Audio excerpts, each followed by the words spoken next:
first show on Axs television, and I'm sick as a dog. Ugh. I probably got a nasal infection with a head cold, I think. I don't know. Only thing I know is that there are people in my building that are sick, and now I have joined them.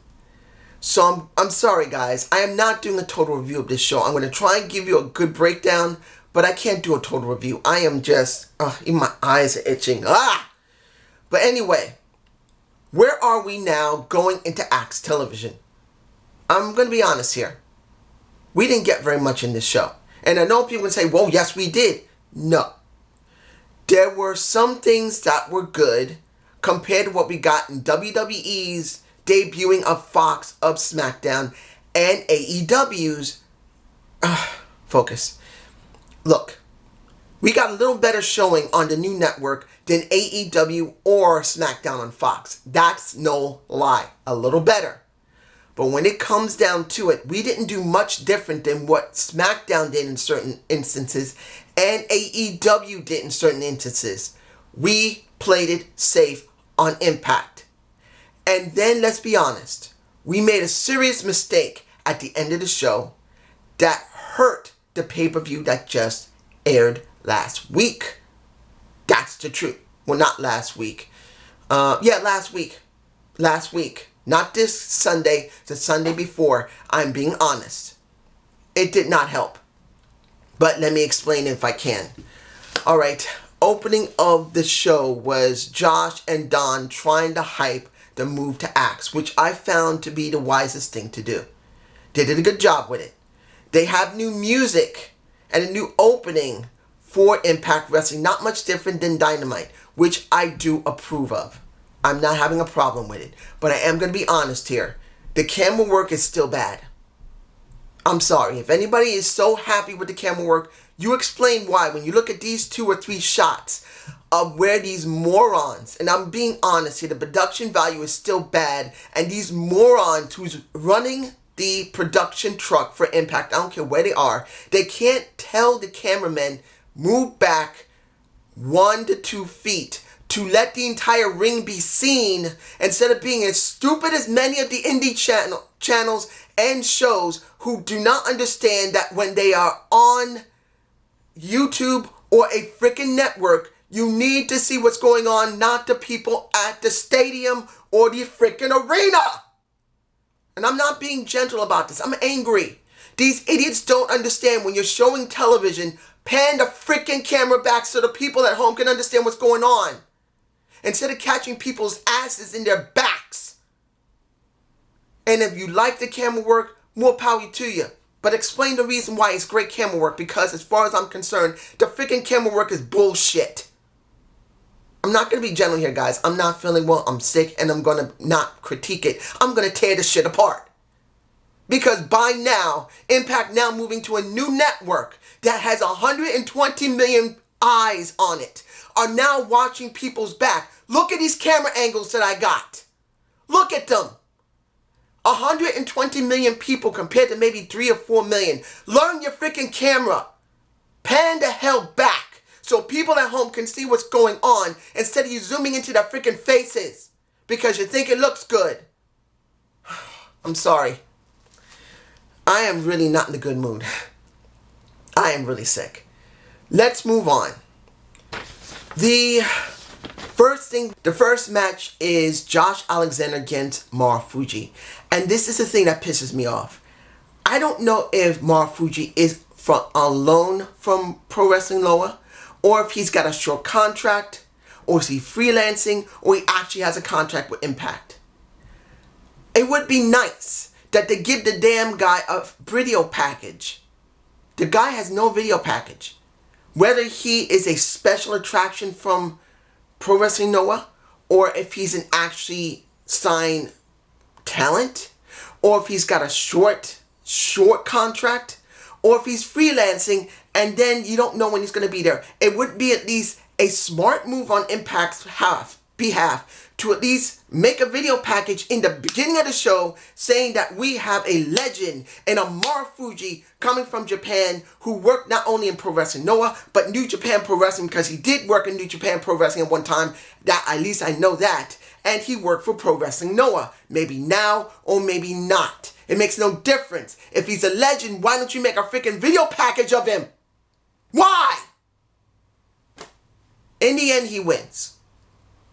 Even though it was sponsored that the North was saying, hey, we want a challenge, and he steps up, it would have been nice to at least show that statement, or at least give him a video package to show how special he is, not just give him a freaking win. This is why I think Impact is making a mistake like AEW is making a mistake. They're not giving us enough background on these guys on a new network with new eyes. We got was a 6-woman tag. WWE, anyone? Playing it safe, are we? Wouldn't it have been better to give us... we got in this show 3 video packages from... We got something for Ty... What is it? Yeah, we got one for Tessa. My eyes are really tired. We got one for Tessa. We got one for Moose. And we got a little bit for Su Yung. Wouldn't it kill you to have a singles match for two of these 6 women, and then do video packages for the rest of them? Because seeing that Rosemary, what is it? I forgot what Nia Nicole, I can't remember her name, and Jordan Grace. You could have given us 1 woman's match and 3 video packages for these women that only need to last a minute to really show who's on the damn show for 120 million people. You could have done that. But no, we got Kiera Hogan, Taya, and I don't understand what happened with, because it wasn't stated outright that Taya Valkyrie and Rosemary were against one another. I thought they were kind of friends. Why did you put them on separate teams? And I know that that's a heel and face, but wouldn't it have been better in that match you make it kind of a conflict, because Taya did not want to fight Rosemary a little bit, because Jordan Grace is not Rosemary's friend. And this new woman, Nicole, I can't remember, Teal Nicole, I believe, she's not Rosemary's friend either.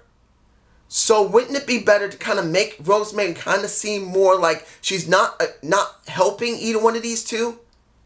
And she's kind of around Taya Valkyrie, but not really helping her either. She kind of steps back and not do anything. Not saying she's a heel, but she's just not working. Wouldn't that have been a little more interesting than we getting a 6-woman tag that didn't really last that long? Maybe about 8 minutes. 7 to 8 minutes easily. And it was, who won it? The Faces won, which really didn't get any of the women over. It didn't. I'm sorry. I mean, you got Taya Valkyrie, who is a champion, feeling a bit devalued, even though it was Jordan Grace who got the pin over Taya Valkyrie. And they even hyped up that during the match that Jordan Grace looks like she should be going after the title. She's never gotten it. So it's good that they kind of hyped a little bit. But why? Like this. Why would you have her pin the champion? A 6-woman tag, anybody? Anybody? WWE, anybody? Okay, we got a vid pack. Well, video, not vid pack. A video for both, well, we got a video for Rhino as well as RVD. I'm about to say Moose, but his is separate. RVD with his woman, that was the best video I've seen. The promo for him was a little choppy, but honestly, that's RVD's stick. He's always been a bit, not slow, but he's more of a laid-back guy that takes his time what he wants to say. And he's in a damn, oh my gosh, his woman, I really hope they're really together and they stay together, because they actually look good together. The guy is older than me. I'm nearly 50 years old. He is 50. And he's with a woman that's in her maybe early 30s. I don't remember how old his woman is, but they look good together. Honestly, they do. And his segment saying everybody is copying me.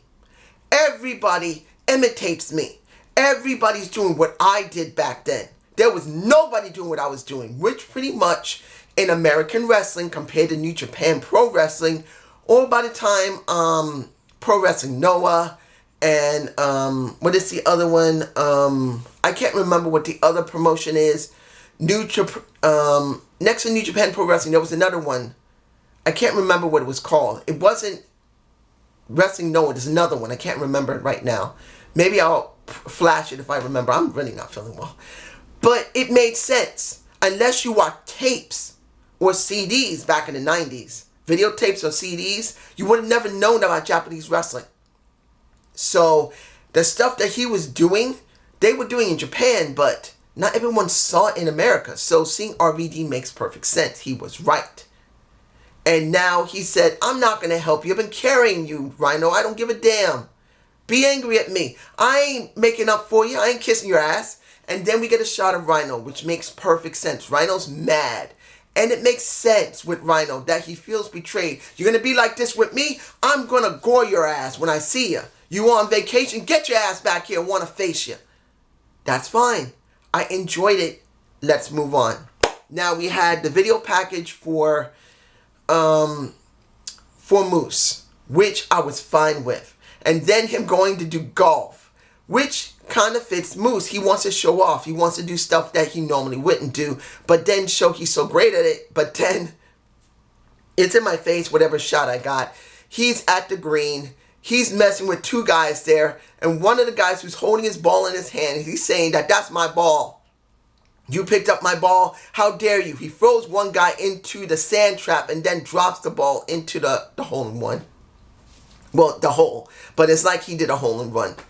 I enjoyed it. It was done pretty well, and he did himself over well. Then you got Shamrock, who's in the ring, and everyone wondered what Shamrock was going to do. Now, my question is Shamrock going to stay in Impact while his new promotion that he's created for MMA, I can't remember the name of it, is he going to stay in MMA, or is he going to be working in Impact for a while, maybe in a limited run? I wouldn't mind him coming back for a while and actually doing something. And he was about to explain it until Joey Ryan came out, the biggest slong in the business. He comes out and pretty much says, it's good to see you. It's good to see that you're one of the first of Impact, the original that gave us our championship. Basically, NWA Power. And tell me, you guys, if you want me to do a review of NWA Power, I have watched 3 episodes into the 4th one, and I actually like it. You tell me if you guys want me to do a review of it. Well, once I feel better, because I ain't doing no reviews. I don't even know if I'm going to do AEW tomorrow. That's how sick I am. I'm really considering skipping AEW. I don't know. But anyway, once Joey's out there, Shamrock says simply, I'm not hanging it up. And you coming at me? Who the hell are you? At least at first, until he realized the dick guy. And then it's now been set up that next week they're going to have a match. I'm alright with that. I'm cool with it. That's a good thing to build up. But what I don't understand is Fallah Bahh being with the Rascals. Finally being able to talk. Talking about how he let down TJP. And now, next week, Fallah Bahh is going up against Michael Elgin again. When the best thing they could have done was to have Fallah Bahh come to the ring. Instead of going with the freaking Rascals. And in the center of the ring, he's in my face right now. I could not stand this segment. I hate the Rascals segment. The Treehouse segments. I don't like them. I think they're stupid. You got 3 good wrestlers that seem to have charisma. And instead of making them more important, you make them look like idiots. Smoking weed every freaking day. Just like they say, smoking weed every day. That is stupid. But instead of having Fallah Bahh in the middle of the ring saying, what Elgin did to my friend, my best friend, has pissed my ass off. Either you get out here now, Elgin, or I'm going to start looking for you and beat the crap out of you for what you did to my best friend. That would have been better. I just think this is stupid. Let's move on. Ace Austin versus Eddie Edwards in a street fight. Does this sound kind of familiar, you guys? What do we got here? A street fight? Really? And it's not for the title, which I'm glad it's non-title. But really? A street fight with these guys. Honestly, there was no point in it. Was it a bad street fight? No. It was an okay street fight. It was okay. I liked it. But why are we continuing this? Now that Eddie has lost twice to Ace Austin. Doesn't matter how he lost. He's lost twice. Once to get into the ladder match, which he won and now has the Axstv title. Now in a street fight, he loses again to Eddie. Eddie loses to him again. And then with Johnny Swinger in the back trying to mess with Alyssa, where he could be messing with a much more sexy woman. And I'm not saying Alyssa's ugly, but you get my point. What is the point of Johnny Swinger, who's never interacted with Alyssa Edwards, try to hit on her? Just so that Ace Austin, well, of course it makes sense that Ace Austin would try and bribe Johnny Swinger to mess with Alyssa so he can pick up the pieces and say, hey, leave her alone. She's a married woman, which makes sense, and I do agree with it. Just like what happened during the match when Reno Scum came out, which hurts me to know Thornberry and Lux the Legend is doing the job for an Ace Austin. When they should be with him all the time. They should have came down to the ring with him as his entourage, as his protectors, but they come out only at the end. I think it's a waste of time. They should be with him all the time. If you're going to have them there, don't have them in the back. They should come out with him. That would make the best sense, honestly. And I'm not talking about because of the street fight. I'm just talking about in general. The next time he comes out, he needs to come out with his entourage of Reno Scum. But now, supposedly next week, and doesn't this sound a bit familiar that we now have Ace Austin messing with Alyssa Edwards when we know Lana and Bobby Lashley have been doing something stupid similar to the WWE. Of course, this has been on way longer. And it looks like the WWE may be copying them. As much as I can't stand this situation, I cannot stand this. It makes sense. But I'm not interested in seeing them next week in a dinner situation. I just don't care. That's the truth. We're moving on. Su Yung. Woo! This is the highlight of the show. Even though it's incredibly short, they showed the video package of Su Yung, trying to build up who Su Yung was a little tiny bit. Saying what happened to Su Yung and getting hung. And I'm sure people who are watching Axs for the first time, seeing a noose around a woman's neck by another woman, had to make them go, what the hell am I watching? So that's got to make them more, what am I watching? So seeing that they showed Su Yung getting hung, going to the hospital, dying, coming back, now we get to see Su Yung without makeup. She's in my face. Excuse me. She's in my face with that cough. I'm sorry. Take it away. You seeing this and seeing the Deaners looking at her and saying, damn, she looks sexy, is perfectly fine. I'm fine with that.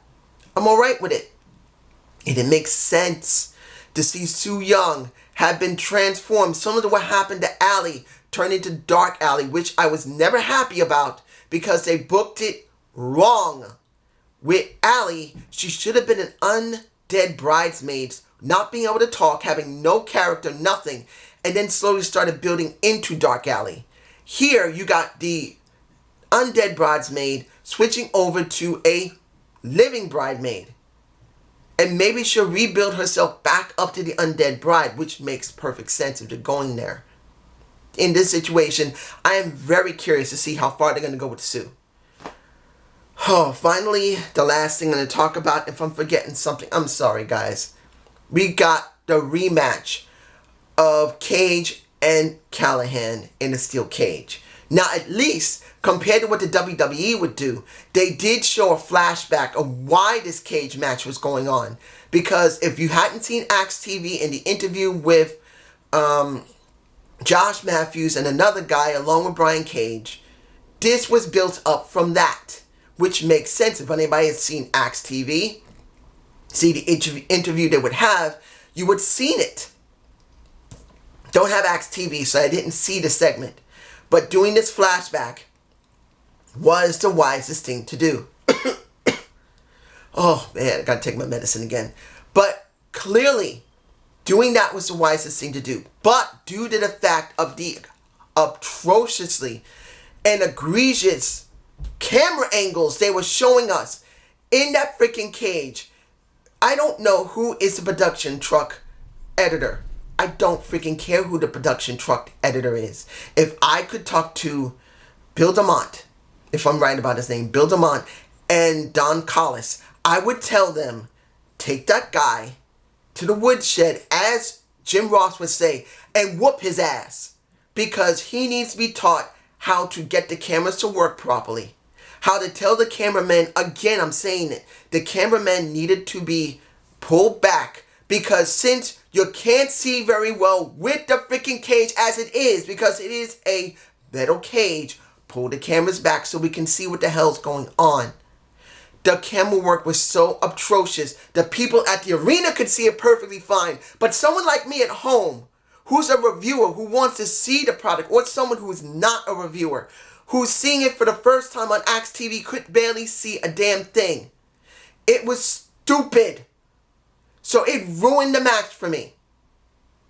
And on top of it, and I'm being honest here, was this a good ending? No! You know why?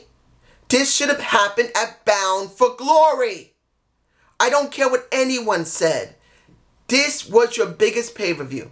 The biggest one they have in the company's history. Bound for Glory. And wouldn't it have been better to let Sami Callihan win the title then coming to Axs as the new champion, be confronted by Tessa Blanchard there?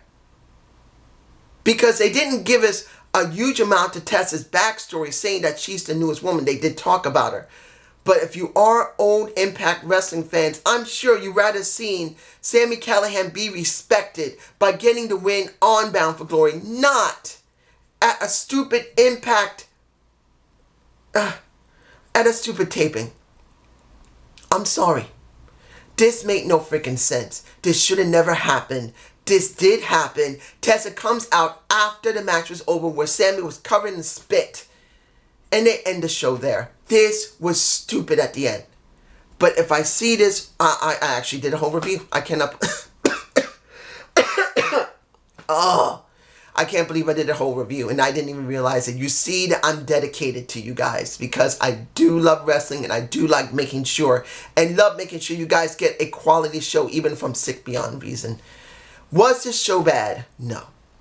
Was this show great? No. Was it pretty much by the numbers? Yes. Did we get some surprises? Yes, Su Yung was the one. And then, seeing that Sami was the second, the Su Yung was the best thing of the night. The Sami Callihan was the worst thing of the night because it should have happened at Bound for Glory. And if I'm wrong, tell me why. Tell me why giving away that match that should have happened at Bound for Glory, which was a repeat for these two guys with a different outcome, was better. Explain it to me why I'm wrong. But you guys have a... I am so sick. I don't know if I'm going to upload this tonight. I probably would do it tomorrow and edit it tomorrow. Or maybe try to edit this tonight and then upload. I don't know. But have a good day. Have a good night. Peace.